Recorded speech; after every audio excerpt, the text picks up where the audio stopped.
بسم اللہ الرحمن الرحیم۔ شروع کرتا ہوں اللہ کے نام سے جو بڑا مہربان نہایت رحم۔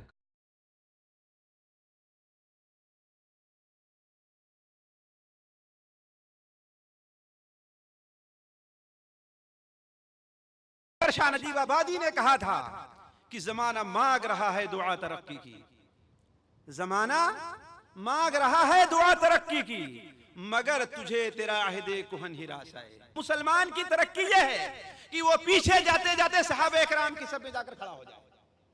اللہ کے رسول صلی اللہ علیہ وسلم نے کیا اصول دیے ہیں، کیا تعلیمات دی ہیں، ان تعلیمات کو اگر اپنا لیا جائے ان تمام مسائل کا حل بڑی آسانی سے ہو سکتا ہے۔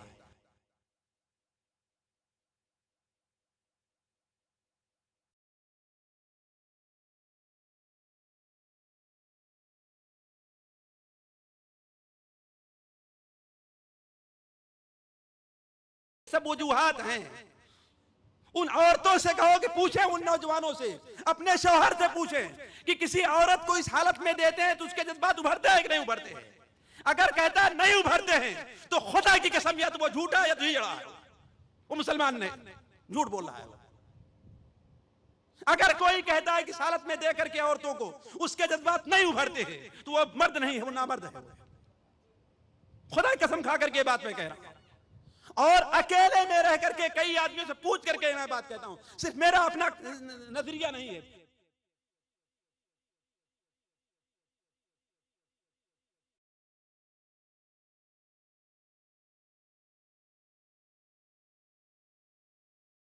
اور یہ بھی احصائیہ موجود ہے کہ بعض ملکوں میں جو تمام دنیا کے اندر آزادی کی حفاظت کا دعویٰ کرتا ہے، اس ملک کے اندر ہر 45 سیکنڈ کے اندر ایک زنا بالجبر ہوتا ہے، ہر 45 سیکنڈ میں، اور اس میں 17% وہ لوگ رہا کرتے ہیں زنا کرنے والے جو اس کے باپ یا اس کے بھائی ہوا کرتے ہیں، اور 71% وہ لوگ رہتے ہیں جن کا گھر میں آنا جانا رہا کرتا ہے، جس سے لوگ کہتے ہیں تو اپنے ہیں، ان سے کوئی ڈر نہیں، اور باقی جو فیصد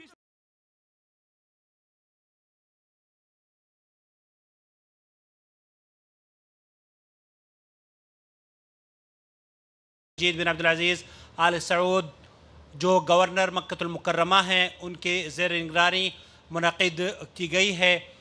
اللہ رب العالمین انہیں اور ان کے اخوان کو جزائے خیر عطا فرمائے، اور اسی طرح سے ہمارے ساتھ دین کی خدمت کرنے کی مزید توفیق عطا فرمائے، آمین یا رب العالمین۔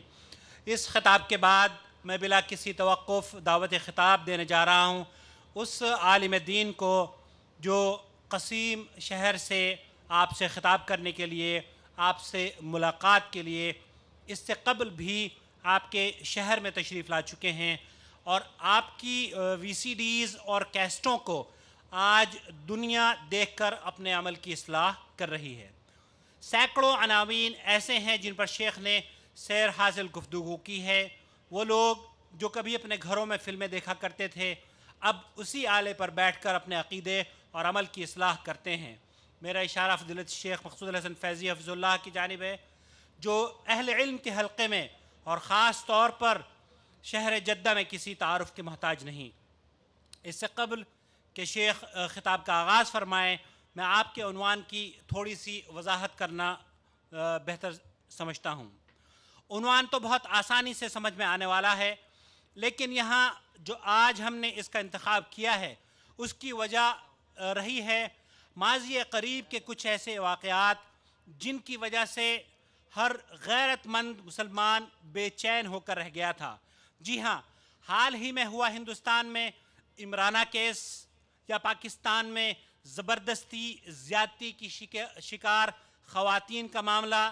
ظلم و زیادتی کی حد تو تب ہوئی جبکہ علماء کے ایک خاص طبقے نے بھی اپنے مذہب کی ماننے والی خواتین کے خلاف فتوے صادر فرمانے شروع کر دیے، اور نتیجے میں ہر خاص و عام آج اللہ کے فضل و کرم سے قرآن و سنت کی تعلیمات کو حاصل کرنے کے لیے بے قرار ہے۔ ہر شخص چاہتا ہے کہ ایسے من گھڑت مسائل اور مذاہب سے اس کا پیچھے چھوٹ جائے جس کا تعلق اللہ کے نازل کردہ دین سے نہیں ہے۔ آئیں فضیلت الشیخ سے سماعت فرمائیں کہ ان تباہ کاریوں کی بنیادی وجوہات کیا ہیں اور بحیثیت مسلمان ہم کس طرح معاشرے کی اصلاح میں حصہ لے سکتے ہیں۔ فلیتفضل فضیلت الشیخ، جزاکم اللہ خیر واحسن الجزاء۔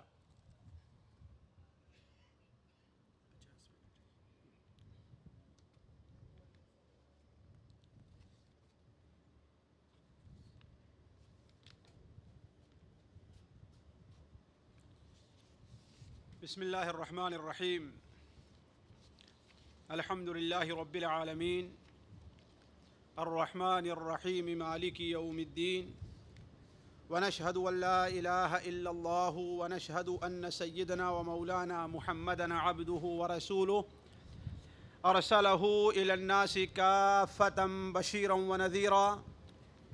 أما بعد، فإن خير الحديث كتاب الله، وخير الهدي هدي محمد صلى الله عليه وسلم، وشر الأمور محدثاتها، وكل محدثة بدعة، وكل بدعة ضلالة، وكل ضلالة في النار. أعوذ بالله السميع العليم من الشيطان الرجيم. بسم الله الرحمن الرحيم. يا أيها الذين آمنوا لا تتبعوا خطوات الشيطان، ومن يتبع خطوات الشيطان فإنه يأمر بالفحشاء والمنكر، ولولا فضل الله عليكم ورحمته ما زكى منكم من أحد أبدا، ولكن الله يزكي من يشاء، والله سميع عليم. سبحانك لا علم لنا إلا ما علمتنا إنك أنت العليم الحكيم. رب اشرح لي صدري ويسر لي أمري واحلل عقدة من لساني يفقه قولي. علماء کرام، دینی بھائیوں، آپ تمام لوگوں کے شکریہ کے ساتھ میں اپنے آج اس خطاب کی ابتدا کرتا ہوں، جس سلسلے میں سب سے پہلے تو یہ بات واضح کر دوں کہ اس وقت دنیا اور دنیا کا نظام ہر اعتبار سے عجیب خلفشار کا شکار ہے، عجیب اضطراب پایا جا رہا ہے۔ وہ معاملہ سیاست کا ہو، وہ معاملہ اجتماع کا ہو، وہ معاملہ اقتصاد کا ہو، وہ معاملہ معاشرت کا ہو، وہ معاملہ جماعت کا ہو، یا وہ معاملہ افراد کا ہو، ہر اعتبار سے دنیا عجیب قسم کی خلفشار کی شکار ہے۔ کسی چیز کو آپ یہ نہیں دیکھیں گے کہ اس میں کہیں قرار ہے۔ سیاسی طور پر نہ تو دنیا کے کسی خطے کو قرار ہے الا ماشاء اللہ، نہ ہی دنیا کے کسی ملک کو قرار ہے۔ اقتصادی طور پر دنیا جس خطرناک موڑ پر آ کر کھڑی ہے وہ ان لوگوں سے پوشیدہ نہیں جو اس سے دلچسپی رکھتے ہیں۔ معاشرتی طور پر دنیا کا نظام اور بھی بگڑا ہوا ہے، جو آج ہمارا خاص موضوع ہے۔ آج ہم اور آپ دیکھیں کہ معاشرتی طور پر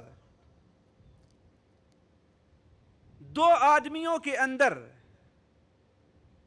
اسی حد تک آپ کو اتفاق رائے پایا جائے گا یا اتفاق رائے پائی جائے گی جہاں دونوں کی آپس میں کوئی مصلحت مشترکہ ہوگی،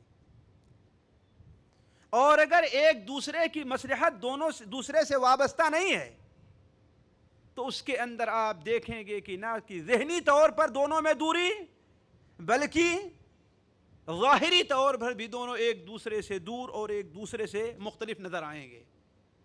مجھے یاد آیا کہ بہت دن پہلے جب کبھی میں یہ فری اسٹائل کشتی دیکھا کرتا تھا تو دو پہلوان برابر جب دیکھیں کہ کسی ایک بات پر دونوں یعنی ایک جو انعام دونوں نے جیت لیا ہے تو دونوں کا آپس میں کبھی بھی اختلاف نہیں ہوا کرتا تھا، لیکن وہ بیلٹ وہ حزام جب ان سے چھین لیا جاتا تھا تو دوسرے دن آپس میں ایک دوسرے سے مختلف ہو جایا کرتے تھے۔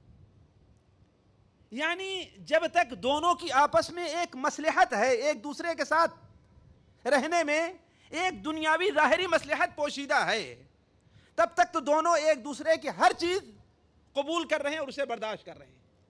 لیکن جہاں پر یہ مسئلہ اور یہ نقطہ اور یہ مصلحت ختم ہو گئی، نتیجہ ہے کہ دونوں ایک دوسرے سے مختلف ہو جاتے ہیں۔ بعینہ یہی چیز ہے آج، باپ بیٹے سے، ماں باپ سے، ماں بیٹی سے، دوست سے، رشتہ دار سے عجیب ایک قسم کا اضطراب مجتمع کے اندر پایا جاتا ہے، اور شاید یہ وہی فتنوں کا دور ہے جس سے متعلق ہمارے نبی حضرت محمد مصطفیٰ صلی اللہ علیہ وسلم نے ارشاد فرمایا۔ حضرت عبداللہ ابن عمر رضی اللہ عنہ کی روایت ہے سنن ابو داؤد کے اندر کہ ایک بار اللہ کے رسول صلی اللہ علیہ وسلم نے ہمیں فتنوں کا ذکر سنایا اور بڑی کثرت سے سنایا، حتیٰ کہ آپ نے فتنہ احلاس کا بھی ذکر کیا۔ صحابہ نے عرض کیا اے اللہ کے رسول تو فتنہ احلاس کیا ہے؟ تو آپ نے فرمایا یہ فتنہ حرب و حرج، یہ فتنہ لوٹ مار، خون ریزی اور آپس میں اختلاف اور پھوٹ کا فتنہ ہوگا۔ شاید اسی طرف اشارہ ہو تو اسی معاشرتی نظام کا جو اندر جو بگاڑ ہے، اس کے بگاڑ کی ایک شکل ایسی ہے جس کے متعلق آج دنیا چیخ رہی ہے۔ مختلف قسم کے اسلوب، انداز اور اس کے علاج کی کوشش ہو رہی ہے، لیکن معاملہ بگڑتا ہی جا رہا ہے۔ کیوں؟ اس لیے کہ اس کی مثال اس شخص کی ہے یا اس چڑیا جیسی ہے کہ کوئی اپنا آشیانہ اور گھونسلہ ایک معمولی ٹہنی ایک کمزور ٹہنی کے اوپر بناتی ہے۔ اب اس گھونسلے کو کتنا بھی سنبھالنا چاہے وہ سنبھلنے والا نہیں ہے۔ جسے ایسے اقبال نے کہا تھا تمہاری تہذیب اپنے ہاتھوں خدا بھی خودکشی کرے گی، کہ شاخ نازک پہ آشیانہ بنے گا جو ناپائے دار ہوگا۔ جو آشیانہ شاخ نازک پہ بنے گا وہ ہمیشہ ناپائیدار ہوگا۔ تو عرض کر رہا تھا کہ آخر یہ خلفشار جو پایا جا رہا ہے، آج لڑکی اپنے ماں باپ سے بغاوت کرتی ہے، آج جنسی بے روی کا یہ عالم ہے کہ الامان الحفیظ، حتیٰ کہ بعض بد اخلاق، بد کردار، بد دین لوگ محارم کے ساتھ زنا کرنے پر بھی آمادہ ہو جاتے ہیں، نعوذ باللہ من ذالک۔ آخر سوچنے کی بات ہے کہ وجہ اس کی کیا ہے۔ ابھی مئی 204 کے اندر مثال کے طور پر ایک واقعہ آپ کے سامنے مختصر طور پر رکھ رہا ہوں۔ مجلہ الاعتصام پاکستان سے ایک مجلہ نکلتا ہے، اس کی جولائی کے شمارے میں مئی 204 کا ایک واقعہ لاہور کورٹ کا آیا کہ ایک چوکیدار اپنے ایک پڑوسی یا محلے کے کسی لڑکے کے خلاف کیس کرتا ہے کہ وہ میری بیٹی کو بھگا کر اغوا کر کے لے گیا ہے۔ ظاہر بات ہے آج کا جو یہ کافرانہ اور مشرکانہ اور ملحدانہ نظام ہمارے اور آپ کے ہاں جو رائج ہے، اس کے اندر کسی بھی معاملے، حق معاملے کو جھوٹ کر دینے اور جھوٹ کو سچ کر دکھانے کے اندر بڑی وسعت موجود ہے، بڑی وسعت موجود ہے۔ معاملہ اس کے بالکل برخلاف تھا، لیکن وکیلوں کے سمجھانے سے کیس کیا دائر کیا گیا کہ میری بیٹی کو بھگا کر کے یا اسے اغوا کر کے لے گیا ہے۔ اس لڑکے کے خلاف سمن اور وارنٹ جاری ہو گیا۔ وہ لڑکا اس لڑکی کو لے کر کے حاضر ہوا.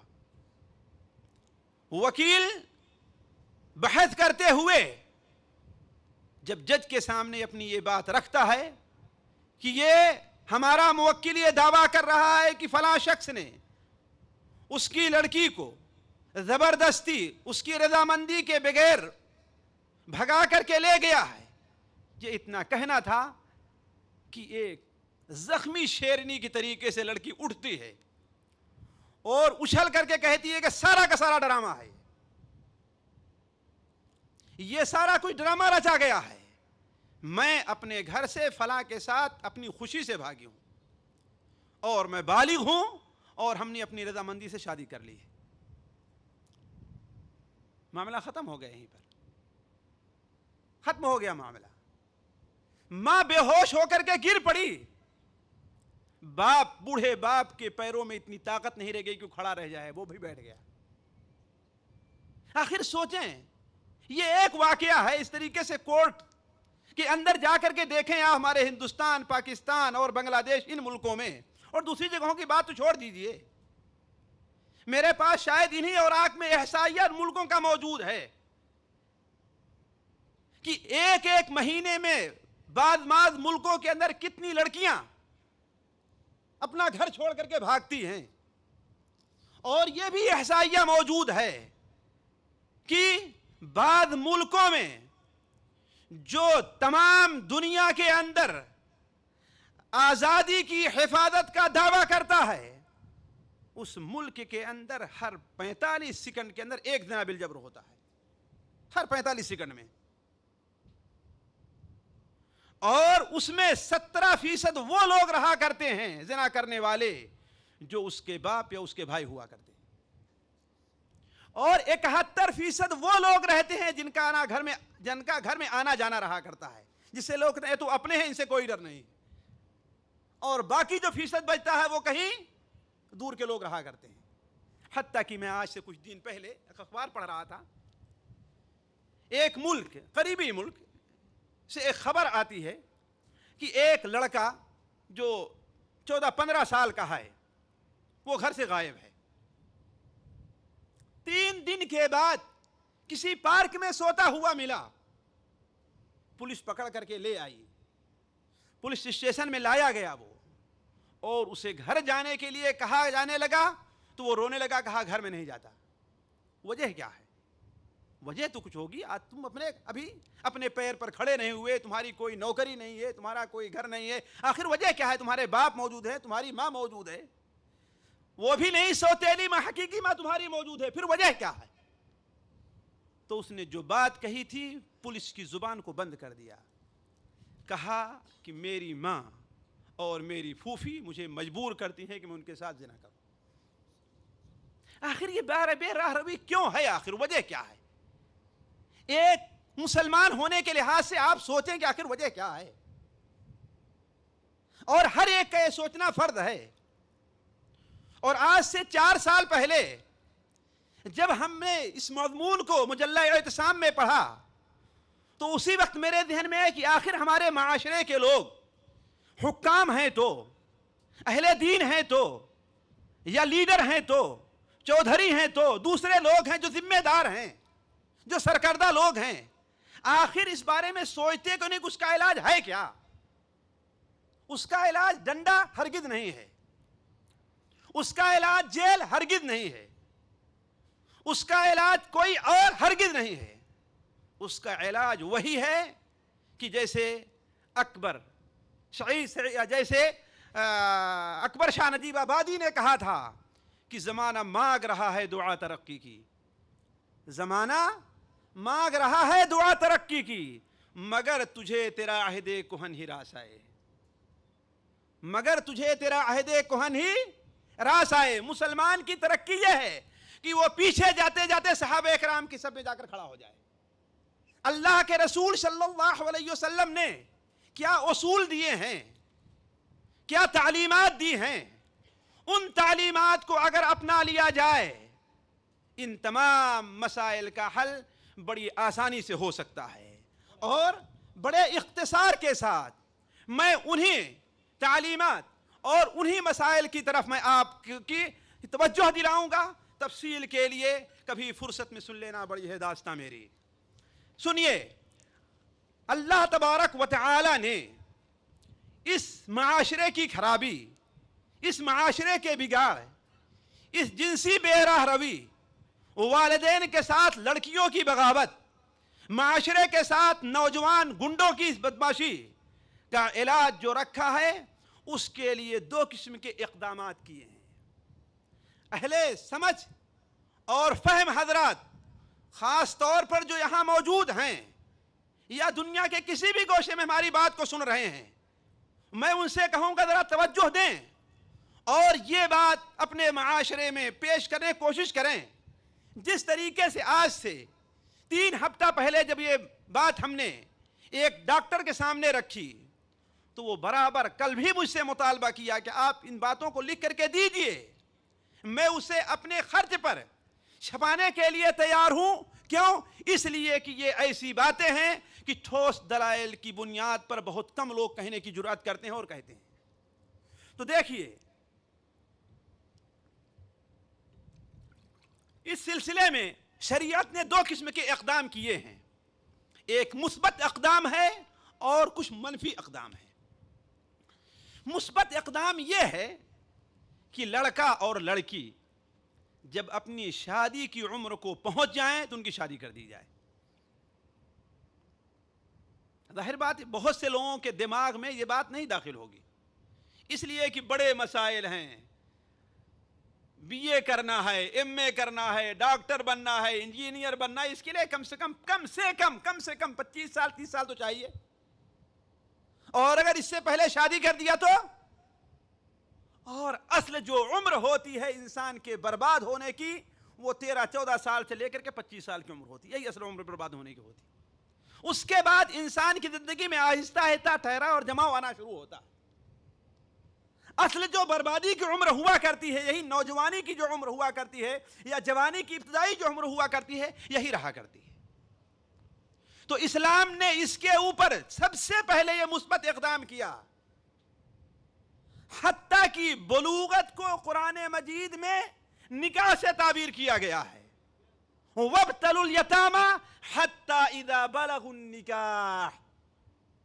یتیموں کو دیکھو، آزماؤ انہیں، اگر وہ نکاح کی عمر کو پہنچ جائیں یعنی بالغ ہو جائیں.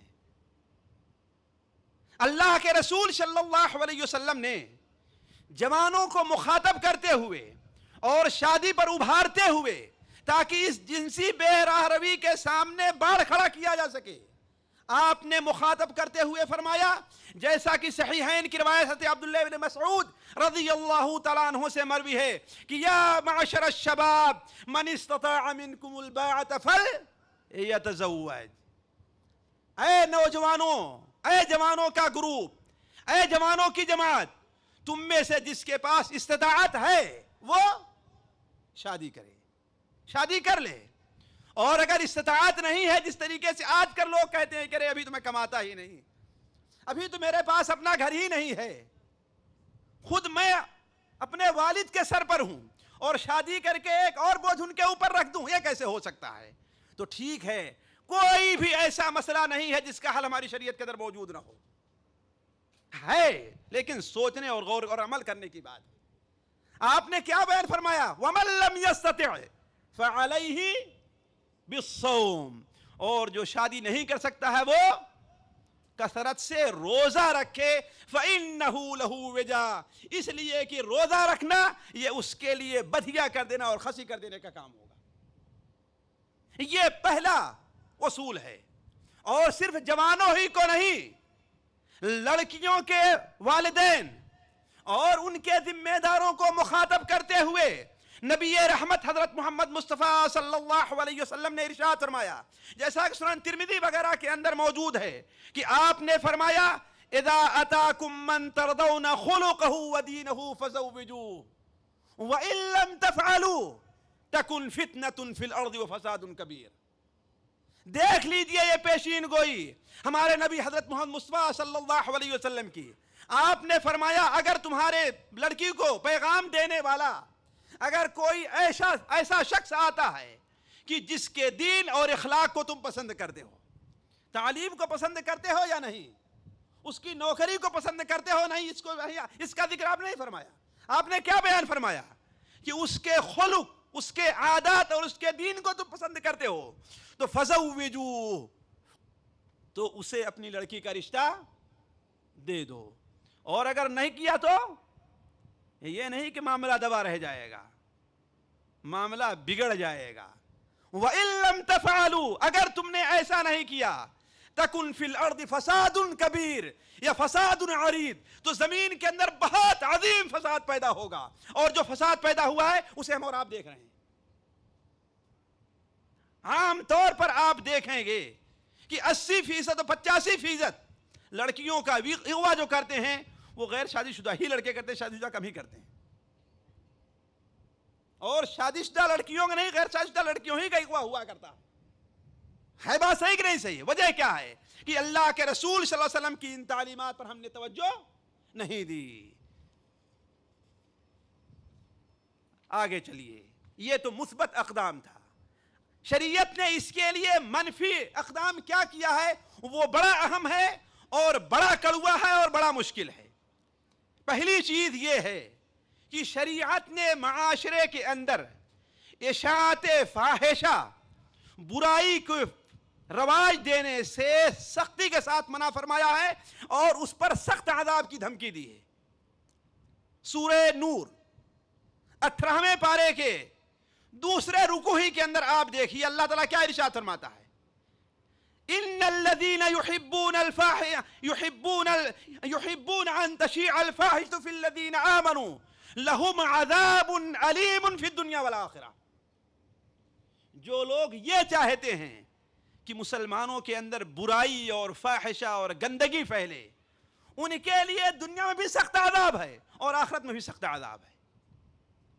اس لیے کہ انسان کی فطرت میں ہے ساتھیوں کہ زنا کی خبر سن کر کے اس کی جنسی شہوت بڑھتی ہے، جنسی رسائل پڑھ کر کے اس کے جذبات ابھرتے ہیں. فلمی دنیا کے اندر جو لوگ ہیں ان کے اخلاق اور آداب اور دین کی بات چھوڑ دیجئے، اور ہندوستان سے لے کر کے امریکہ تک جو لوگ فلمی دنیا میں اعلیٰ مقام پر گئے ہیں ان میں سے بعض کی سیرتیں پڑھنے کے بعد میں اس نتیجے پر پہنچا ہوں کہ کوئی بھی عورت جسے ہم نے بدقسمتی سے ہیروئن کا نام دے دیا، اس رنڈی کو، اس ناچنے والی کو، اس گانے والی کو، اس اپنی عزت کا سودا کرنے والی کو ہم نے ہیروئن کا نام دے دیا ہے، وہ کسی بھی اونچے مقام تک اس وقت تک نہیں پہنچ سکتی ہے کہ جب تک نیچے جتنے ہیں ان کی ہوس اور خواہش کا نشانہ نہ بن جائے. اور یہ بات محقق ہے. البتہ اگر آپ مجھے کورٹ کے سامنے کھڑا کریں تو میں کوئی دلیل نہیں دے سکتا دلیل، اور نہ آپ دے سکتے ہیں، لیکن حقائق یہی ہیں. حقیقت یہی ہے کہ جب تک اپنے سے ساتھ کام کرنے والے مردوں کی ہوس کا نشانہ نہیں بن جاتی وہ عورت، وہ لڑکی، تب تک وہ کسی بڑے کردار کو ادا کرنے کے لیے اسے موقع نہیں دیا جاتا. تو لیکن ہماری مراد ان لوگوں سے ہے جو فلمیں دیکھتے ہیں. وہ جب فلم کے اندر عشق و معاشقہ کی باتیں سنتے ہیں، آیا ان کے جذبات ابھرتے نہیں ہیں؟ ظاہر بات، جب جذبات ابھریں گے تو ان کو ختم بھی کرنے کا کچھ طریقہ ہونا چاہیے نا. یا تو ناجائز طریقہ استعمال کریں اور یا پھر جائز طریقہ استعمال کریں. جائز یہی ہے کہ شادی کر لیں، اور ناجائز آپ لوگ سمجھتے ہیں کیا کرنا ہے اس کے لیے. تو عرض کر رہا تھا کہ شریعت نے اسلام کے معاشرے میں، مسلم معاشرے میں برائی اور بری باتوں کے انتشار اور اس کے پھیلانے پر سخت عذاب کی وعید دی ہے، سخت عذاب کی وعید سنائی ہے. خود اللہ کے رسول صلی اللہ علیہ وسلم نے ارشاد فرمایا تھا، سنن ترمذی میں روایت ہے کہ اے لوگوں جو اپنی زبان سے مسلمان ہوئے ہو اور ان کے دلوں میں اسلام داخل نہیں ہوا ہے، لا تغتابوا المسلمین ولا تتبعوا عوراتهم، مسلمانوں کی غیبت نہ کرو اور ان کی چھپی ہوئی باتیں، پردے کی باتیں، ان کی عزت کے پیچھے نہ پڑو، اس لیے کہ جو انسان مسلمانوں کے عزت کے پیچھے پڑے گا اللہ تعالیٰ اسے رسوا کرے گا، خواہ اپنے گھر کے اندر کیوں نہ بیٹھا رہے۔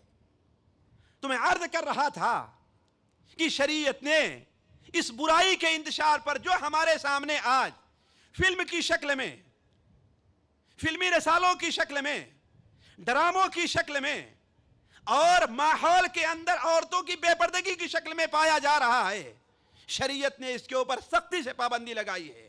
اگر ہم اس کی طرف توجہ نہیں دیتے تو نتیجہ وہی ہوگا جو آج ہمارے سامنے ظاہر ہے، اور حالات اور بھی بگڑتے جائیں گے۔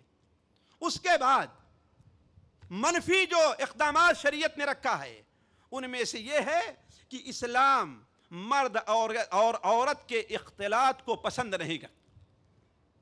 وہاں اختلاط کا تصور نہیں ہے۔ اختلاط سمجھتے ہیں نا آپ؟ اختلاط عربی کا لفظ ہے لیکن ہمارے ہاں اردو میں معروف ہے، یعنی ایک ہی جگہ پر بغیر کسی روک ٹوک کے مردوں کا بھی آنا رہے اور عورتوں کا بھی آنا رہے، خواہ وہ کالج اور یونیورسٹی ہو، خواہ وہ بازار ہو، خواہ وہ عام مجلس ہو، خواہ وہ پارلیمنٹ ہی کی مجلس کیوں نہ ہو، خواہ وہ مسجد ہی کیوں نہ ہو۔ اللہ کے رسول صلی اللہ علیہ وسلم نے مسجد کے اندر بھی مرد اور عورت کے اختلاط پر پابندی لگائی ہے۔ چنانچہ سنن ابو داؤد کی وہ روایت جو کتاب کے بالکل آخر میں ہے، آپ صلی اللہ علیہ وسلم ایک بار مسجد سے باہر ہوئے تو کیا دیکھتے ہیں کہ اسی بیچ راستے سے مرد عورت دونوں آ جا رہے ہیں، جو شریعت کے منشے کے قطعاً خلاف ہے، اس لیے کہ یہ برائی اور فاحشے کے پھیلنے کی جڑ ہے، اور اسلام اسے قطعاً پسند نہیں کرتا۔ اسلام ایک پاک معاشرہ دیکھنا چاہتا ہے۔ اسلام تو وہ معاشرہ دیکھنا چاہتا ہے کہ جہاں کسی کی لڑکی اور کسی کی بیٹی مسلمان ہو یا غیر مسلم ہو، وہ اپنی عزت کو بالکل محفوظ سمجھتی ہے، وہ معاشرہ دیکھنا چاہتا ہے۔ آپ نے وہیں کھڑے کھڑے اعلان فرما دیا کہ اے عورتوں کی جماعت، لیس لکن ان تحققن الطریق بل علیکن بحافات الطریق۔ اے مسلمان عورتوں، تمہارے لیے مناسب نہیں ہے کہ تم بیچ راستے میں مل کر کے چلو، تمہارے لیے راستے کے کنارے کا حصہ ہے۔ چنانچہ راوی بیان فرماتے ہیں کہ اس کے بعد عورتوں کو دیکھا جاتا تھا کہ دیوار سے اس قدر چمٹ کر کے چلا کرتی تھی کہ بسا اوقات اس کی چادر دیوار سے اٹک جایا کرتی تھی۔ آپ صلی اللہ علیہ وسلم نے مسجد کے اندر اور مسجد میں آنے جانے میں آپ سے عرض کرتا چلوں، دو قسم کے اصول آپ نے رکھا ہے اور دونوں پر مسلمانوں نے اس وقت عمل کیا۔ پہلا اصول یہ تھا کہ مسجد نبوی کا ایک دروازہ خاص کر دیا عورتوں کے آنے جانے کے لیے کہ اس دروازے سے مرد نہ آئے جائیں، جیسا کہ سنن ابو داؤد میں اللہ کے رسول صلی اللہ علیہ وسلم کا فرمان ہے کہ آپ نے بیان فرمایا، کاش کہ اگر میں اس دروازے کو عورتوں کے لیے خاص کر دیتا۔ ظاہر بات یہ آپ کی صرف مجرد تمنا نہیں تھی، بلکہ یہ تھا کہ مسلمان اس بات کا لحاظ کریں کہ اس دروازے سے مرد نہ آیا جایا کریں۔ چنانچہ اس کے بعد جو صورتحال ہوئی ہے کہ وہ پاک گروہ، حضرت نافع بیان کرتے ہیں کہ عبداللہ ابن عمر رضی اللہ تعالیٰ عنہ نے جس دن اللہ کے رسول صلی اللہ علیہ وسلم سے یہ بات سن لی ہے، مرتے دم تک اس دروازے سے کبھی نہیں داخل ہوئے۔ خواہ مسجد میں آنے کا وقت ہے عورتوں کے، آنے کا وقت نہیں ہے، لیکن اس دروازے پر قدم نہیں رکھا ہے۔ اور دوسری صورت آپ نے کیا اختیار کی؟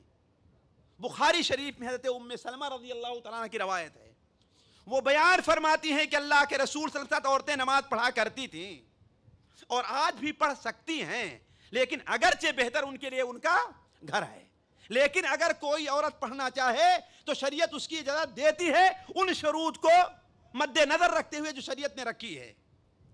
تو آپ جب نماز سے فارغ ہوتے تھے تو آپ اپنی جگہ پر بیٹھے رہتے تھے اور مرد بھی اپنی جگہ پر بیٹھے رہ جایا کرتے تھے، اور آپ کے سلام پھیرنے کے بعد عورتیں فوراً اٹھ کر کے اپنے گھر چلی جایا کرتی تھیں۔ جب عورتیں اپنے گھر پہنچ جایا کرتی تھیں تب مرد مسجد سے نکلنا شروع کرتے تھے۔ کیوں؟ تاکہ راستے میں مرد اور عورت کا اختلاط نہ ہونے پائے۔ ذرا سوچیں یہ کس چیز کی بات ہے؟ مسجد کی بات ہے جہاں انسان صرف دینی جذبے سے آیا کرتا ہے. تو بازار میں اختلاط کی شریعت کبھی اجازت دے سکتا ہے؟ کالج اور یونیورسٹی میں اختلاط کی شریعت کبھی اجازت دے سکتا ہے؟ قطعا نہیں دے سکتا. اور یہ ایسی فطری چیز ہے واللہ کہ آج مغرب اور یورپ اور امریکہ کے سمجھدار لوگ چیخ رہے ہیں کہ اسکولوں اور کالجوں میں عورتوں اور مردوں کے پڑھائی کا سلسلہ الگ الگ رکھا جائے. کیوں؟ اس لیے کہ ان لوگوں نے اس خطرناکی کو اختلاط کی خطرناکی کو محسوس کر لیا ہے. لیکن ہم اب شروع کر رہے ہیں اسے.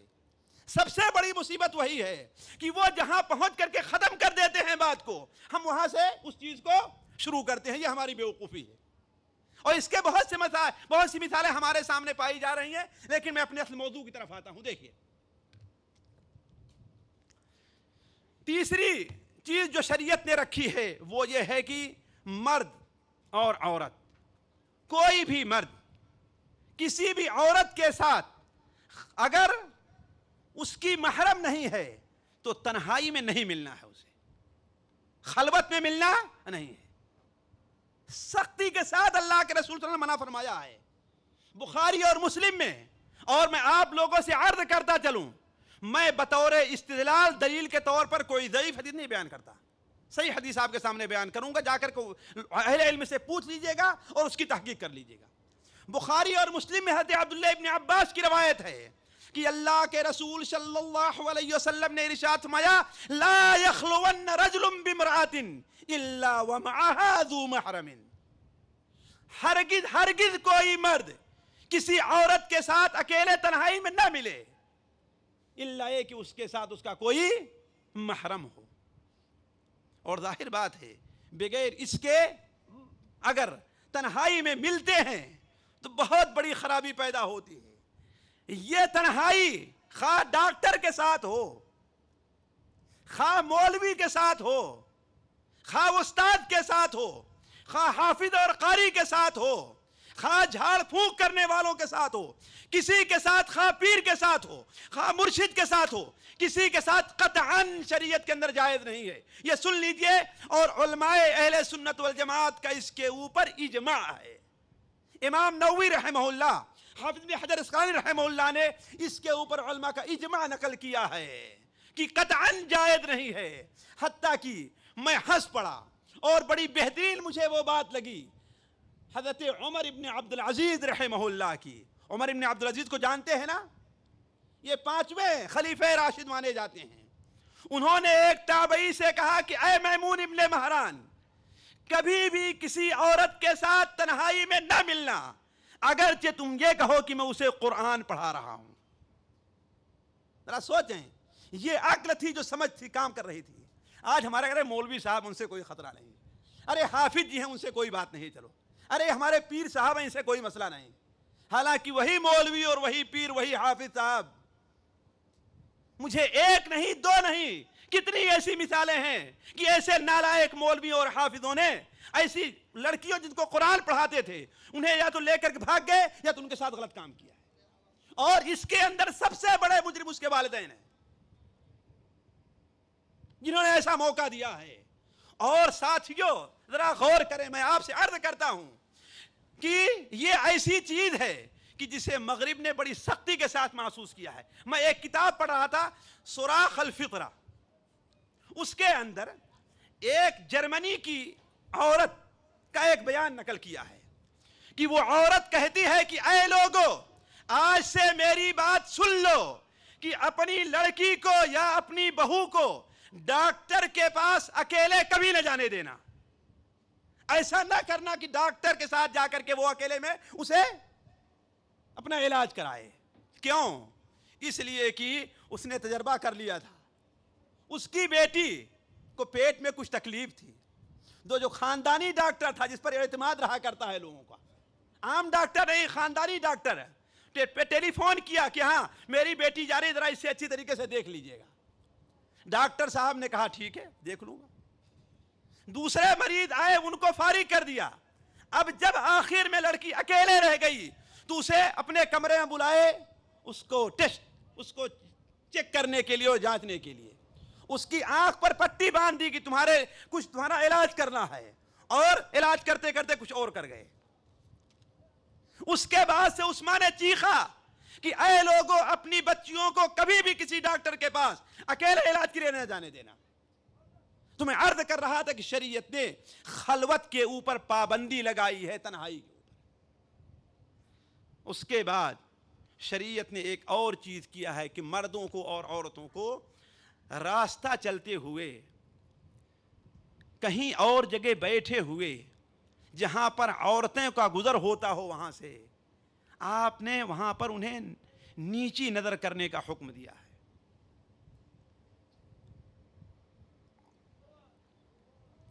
قرآن نے بھی حکم دیا ہے، اور ہمارے نبی حضرت محمد مصطفیٰ صلی اللہ علیہ وسلم نے بھی یہ حکم دیا ہے. قرآن سورہ نور اٹھا کر کے پڑھیے. اسی لیے میں چاہتا ہوں کہ سورہ نور اور سورہ الاحزاب، اس کے ترجمہ اور اس کی تفسیر ہر گھر کے اندر ہر باپ کو چاہیے اور ہر ماں کو چاہیے کہ اپنے بچے اور بچیوں کو سکھائیں، جن میں اخلاقی تعلیمات دی گئی ہیں. اللہ تعالیٰ حکم دیتا ہے قُلْ لِلْمُؤْمِنِينَ يَغُضُّوا مِنْ أَبْصَارِهِمْ وَيَحْفَظُوا فُرُوجَهُمْ. اے محمد، اللہم صلی علی محمد، آپ لوگوں سے کہہ دیجئے کہ اپنی نظروں کو نیچی رکھیں اور اپنے شرمگاہ کی حفاظت کریں. اور آگے والی آیت میں وَقُلْ لِلْمُؤْمِنَاتِ يَغْضُضْنَ مِنْ أَبْصَارِهِنَّ وَيَحْفَظْنَ فُرُوجَهُنَّ. اور مومن عورتوں سے کہہ دیجئے کہ اپنی نظریں نیچی رکھیں اور اپنے شرمگاہ کی حفاظت کریں. اصل معاملہ نظر ہی سے شروع ہی ہوتا ہے. پہلے انسان دیکھتا ہے، پھر دل کے اندر خلبلی مچتی ہے، وہ خلبلی شہوت کی شکل اختیار کر لیتی ہے. شہوت کے بعد ظاہر بات ارادہ ہوتا ہے، ارادے کے بعد پختہ ارادہ ہو جاتا ہے، اور پختہ ارادے کے بعد اصل معاملہ رہا کرتا ہے، اس کے اور کوئی صورتحال نہیں ہے. اسی لیے شریعت نے پہلی منزل کے اوپر اگر کسی مرد کی نگاہ اچانک کسی عورت کے اوپر پڑ جائے تو اسے کیا کہنا چاہیے؟ اپنی فوراً نظر کو نیچے. یہ پہلا اسٹیپ ہے، یہ پہلی منزل ہے جہاں پر نوجوان مردوں اور نوجوان عورتوں کو رک جانا چاہیے. یہ نہیں کہ نظر مل گئی تو اب ملاقات بھی شروع ہو جائے، اور ملاقات ہو گئی تو اب چھونا بھی شروع ہو جائے، اب چھونا شروع ہو گیا تو اور کچھ کام ہونا شروع ہو جائے. ایسا نہیں ہے.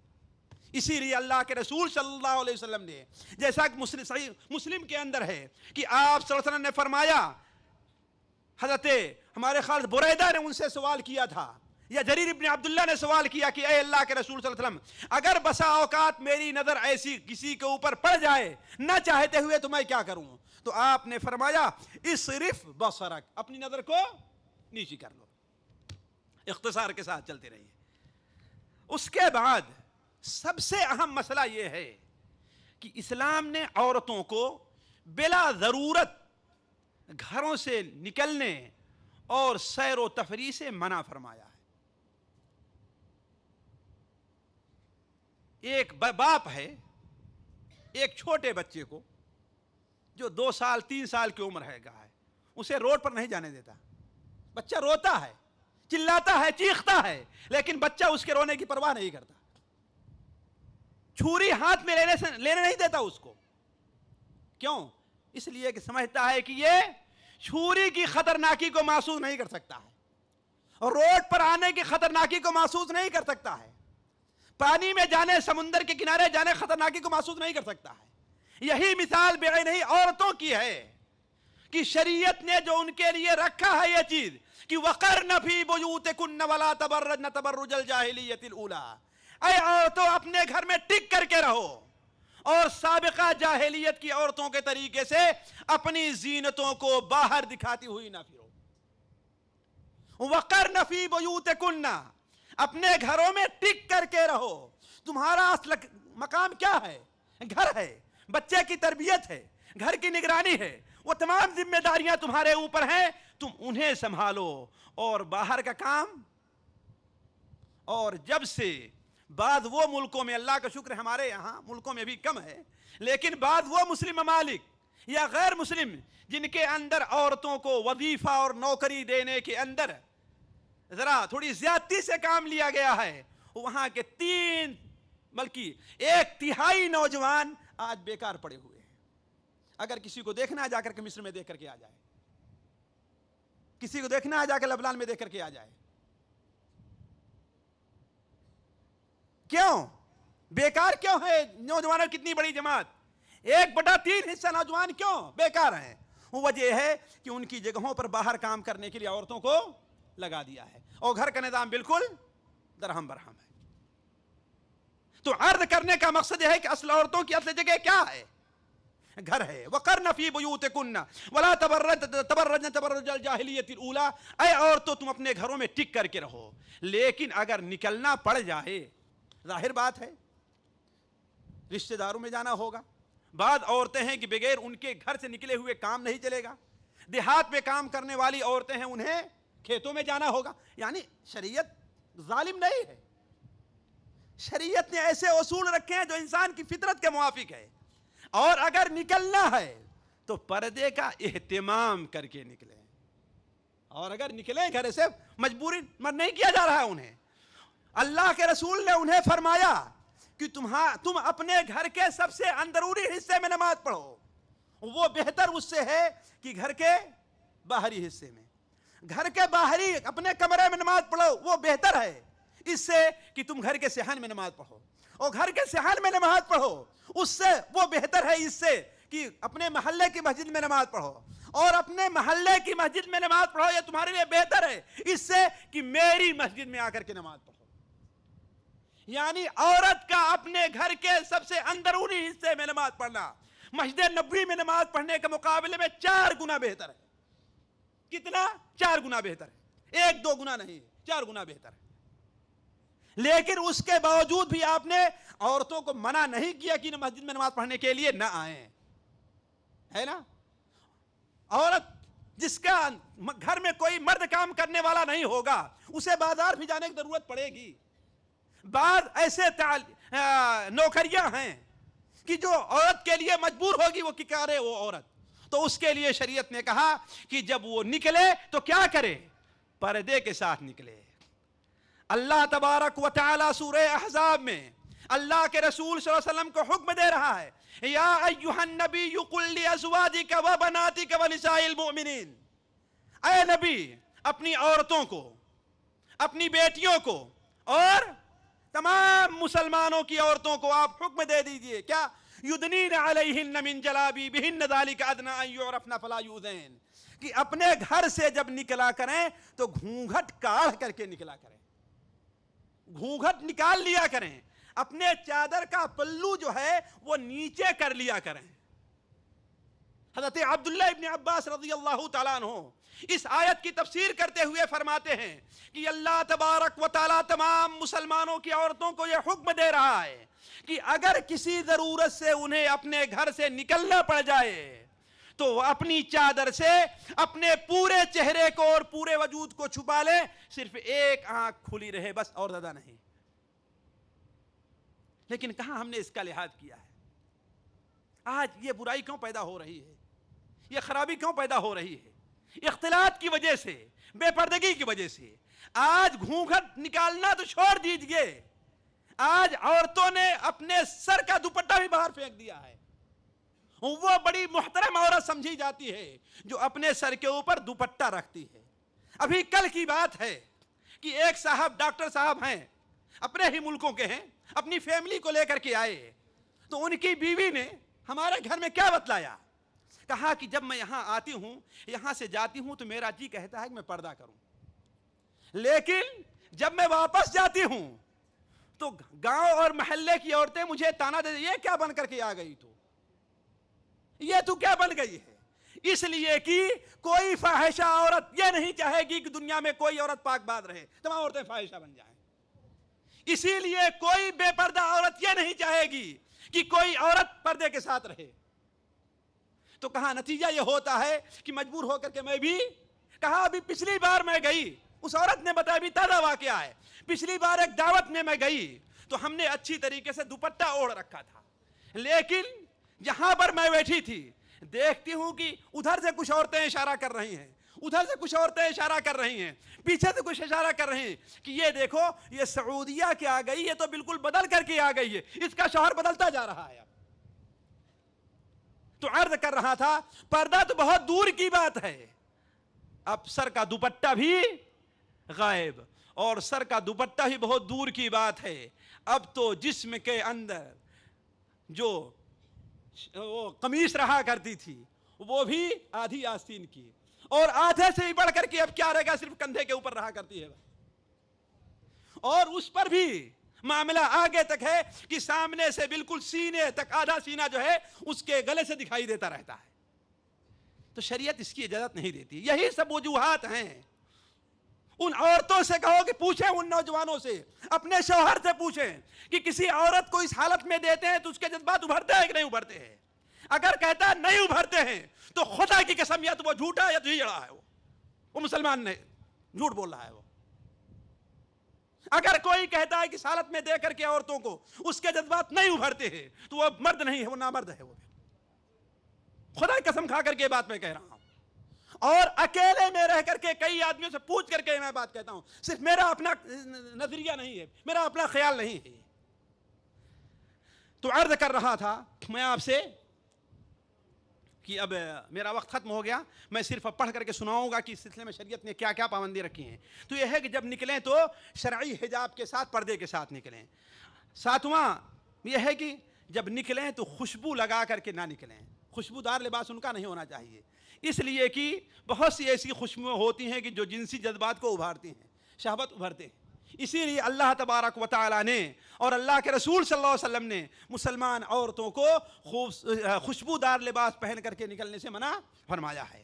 اسی طریقے سے 8ویں یہ ہے کہ وہ اپنی زینت کو ظاہر کرتے نہ پھریں، اور 9ویں چیز یہ ہے کہ کوئی ایسی حرکت راستے میں نہ کریں جس حرکت کی وجہ سے مردوں کی توجہ ان کی طرف مبذول ہو جائے۔ یعنی پائل کی جھنکار نہیں سنائی جانی چاہیے، چوڑیوں کی آواز نہیں آنی چاہیے، وَلَا يَضْرِبْنَ بِأَرْجُلِهِنَّ لِيُعْلَمَ مَا يُخْفِينَ مِن زِينَتِهِنَّ، اور چلتے ہوئے اپنے پیروں کو، اپنی سنڈلوں کو زمین پر اتنی زور سے نہ ماریں کہ ان کی پوشیدہ زینت جو ہے وہ ظاہر ہو جائے۔ تو جو شریعت میرے دوستو عورتوں کی آواز پر پابندی لگاتی ہو کہ لوچدار آواز نہیں ہونی چاہیے، وہ شریعت کہیں اس کی اجازت دے گی کہ اسٹیج پر آ کر کے عورت گانا گائے، عشقیہ اشعار پڑھے؟ وہ کبھی دے گی کہ ہاں وہ فلم اور ڈراموں کے اندر کبھی کسی کی منگیتر بن کر کے آئے، کبھی کسی کی معشوقہ بن کر کے آئے، کبھی کسی کی بیوی بن کر کے آئے، کبھی کسی کی ماں اور بہن بن کر، اس کی اجازت دے گی؟ قطعاً نہیں دے سکتی ہے۔ اسی طریقے سے بغیر محرم کے سفر بھی عورت نہ کرے۔ ابھی چند مہینہ بلکہ چند ہفتہ پہلے راجستھان میں آپ لوگوں نے سنا ہوگا کہ المانیہ جرمنی کی کوئی سیر کرنے والی عورت گئی تھی، وہ اکیلے ہی تو گئی تھی نا، کسی رکشے پر بیٹھی اور رکشے والا لے کر کے اسے کہیں اور بھاگ گیا۔ کیوں؟ اس لیے کہ بغیر محرم کے سفر کر رہی تھی۔ شریعت نے اصول رکھے ہیں اور اپنا حق منوا لیتی ہے شریعت لوگوں سے۔ اور آخری بات جو ہے وہ یہ ہے کہ غیر محرم کو چھونے اور ہاتھ لگانے سے پرہیز ہونا چاہیے۔ کوئی بھی ہے غیر محرم ہے تو اس کے چھونے پر شریعت نے سخت پابندی لگائی ہے۔ بخاری شریف میں حضرت عائشہ رضی اللہ عنہ فرمان ہے کہ اللہ کے رسول صلی اللہ علیہ وسلم جو سب سے پاک اور ہر قسم کی بری نیات سے مبرہ شخص ہیں، انہوں نے کبھی بھی کسی عورت کو ہاتھ نہیں لگایا ہے۔ وعلیکم السلام ورحمۃ اللہ وبرکاتہ۔ شیخ السلام کرنے کا مطلب ہے کہ میں چھوڑ دوں گا؟ وعلیکم السلام ورحمۃ اللہ۔ نہیں بس ابھی مکمل کیجیے، ہو گیا، مکمل ہو گیا۔ نہیں شیخ، میری بات مکمل ہو گئی ہے، یہ آخری بات تھی، اگرچہ اشارتاً کہ غیر محرم کو چھونے پر بھی شریعت نے سخت پابندی بلکہ اسے سخت گناہ قرار دیا ہے۔ اللہ کے رسول صلی اللہ علیہ وسلم نے صاف کہہ دیا تھا کہ انی لا اصافح النساء، میں عورتوں سے مصافحہ نہیں کرتا۔ عورتیں آئیں، امیمہ بن رقیقہ اور دوسری عورتیں آئیں آپ سے بیعت کرنے کے لیے، اور جب بیعت کرنے کا معاملہ ہے تو انہوں نے کہا اے اللہ کے رسول اپنا ہاتھ بڑھائیے تاکہ جس طریقے سے مردوں سے مصافحہ کر لیتے ہیں آپ ہم سے مصافحہ کریں۔ تو آپ نے کیا بیان فرمایا؟ انی لا اصافح النساء، میں عورتوں سے مصافحہ نہیں کرتا۔ حتیٰ کہ طبرانی کے اندر جو روایت اس پر غور کر لے، اللہ کے رسول صلی اللہ علیہ وسلم کا فرمان ہے کہ کسی مرد کے سر میں اور اس کے جسم میں لوہے کی سیخ سے مارا جائے، یہ اس کے لیے بہتر ہے بجائے اس کے کہ کسی ایسی عورت کو چھوئے جو اس کے لیے جائز نہ ہو۔ پھر اس کے بعد عورتوں سے مصافحہ کرنا اور چھونا اور ان کے ساتھ بیٹھ کر کے ایک مجلس میں باتیں کرنا کس طریقے سے جائز ہو سکتا ہے؟ تو اختصار کے ساتھ یہ وہ باتیں تھیں. شریعت نے یہ جو جنسی بے راہ روی چل رہی ہے، یہ معاشرے میں جو فساد پڑ رہا ہے، محارم کے ساتھ زنا اور قریبی اور رشتہ دار لوگ جو اپنے اور رشتہ دار عورتوں کے ساتھ زنا کر رہے ہیں، یہ عورتوں کا اس پر اغوا جو ہو رہا ہے، لڑکیاں اپنے والدین کی رضامندی کے بغیر نکل کر کے بھاگ جو جا رہی ہیں، اس کی اصل وجہ کیا ہے کہ ہم نے اسلام کے اوپر عمل کرنا چھوڑ دیا ہے. اور سچ فرمایا ہے اللہ تبارک و تعالی نے وَلَا تُطِعْ مَنْ أَغْفَلْنَا قَلْبَهُ عَنْ ذِكْرِنَا وَاتَّبَعَ هَوَاهُ وَكَانَ أَمْرُهُ فُرُطًا. اس کی طرف توجہ بھی نہ دیجئے جس کے دل کے اوپر ہم نے غفلت کا پردہ ڈال دیا ہے اور وہ اپنے خواہش نفس کی پیروی کرتا ہے. تو اس کا معاملہ کیا ہے؟ درہم برہم ہے. وَكَانَ أَمْرُهُ فُرُطًا. اس کا معاملہ بگڑا ہوا ہے، اس کے اندر قرار نہیں ہے، وہ کسی سیدھے راستے کے اوپر نہیں ہے. تو عرض کر رہا تھا دوستو کہ یہ وہ باتیں ہیں جو آپ خود بھی اس کے اوپر توجہ دیں اور لوگوں تک پہنچائیں. ہر انسان اگر اپنے گھر سے اس کی اصلاح شروع کر دے، اپنے بچوں سے، اپنی بہن سے، اپنے گھر والوں سے، اور ہر آدمی ایسے اپنے گھر کی اصلاح کر لے تو معاشرے کی اصلاح بڑی آسان ہے. کیوں؟ اس لیے کہ معاشرہ ہمیں اور آپ سے تو مل کر کے بنتا ہے نا. یہ چند باتیں تھیں جو ہم نے آپ کے سامنے رکھی. اللہ تبارک و تعالیٰ سے دعا ہے کہ اللہ تبارک و تعالیٰ ہمیں اور آپ کو ان باتوں پر عمل کرنے کی توفیق عطا فرمائے. اللہ تبارک و تعالیٰ ہمارا اور آپ کا یہاں پر اکٹھا ہونا قبول کرے. یہاں جمع ہونے کی برکت سے اللہ تعالیٰ ہم میں سے ہر شخص کے گناہوں کو معاف کرے، اس کی جائز ضروریات کو پوری فرمائے. جو لوگ ضرورت مند حاجت مند ہیں اللہ تعالیٰ ان کی ضرورت کو پوری کرے. جو لوگ بیمار ہیں اللہ تعالیٰ انہیں شفا دے. سبحانک اللہم و بحمدک اشہد ان لا الہ الا انت استغفرک و اتوب الیک. اب تو جائز